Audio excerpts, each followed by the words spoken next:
Votre chauffeur Uber est-il un salarié comme les autres? Pour la justice britannique, la réponse est oui.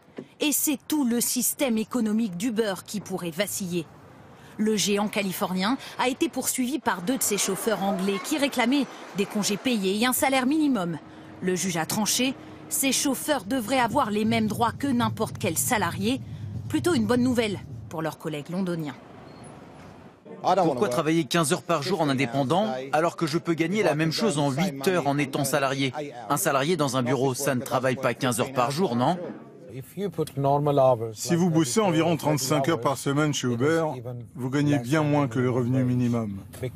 Les tarifs des courses ont tellement diminué. Ils n'ont jamais été aussi bas. C'est impossible de s'en sortir. En Grande-Bretagne, Uber, c'est 2 millions d'utilisateurs et plus de 30 000 chauffeurs. Mais Uber le martèle, ce ne sont pas des employés, mais des travailleurs indépendants. Pas de salariés, donc pas de charges pour l'entreprise. C'est la clé de voûte d'un système dénoncé par les syndicats. Pendant des années, ils ont pu bénéficier d'une masse de travailleurs qui travaillaient presque exclusivement pour eux, qui leur ont permis de faire d'énormes profits, sans jamais avoir à payer leur retraite, leur arrêt maladie, leurs indemnités. Uber devra-t-il donc devenir un patron comme les autres?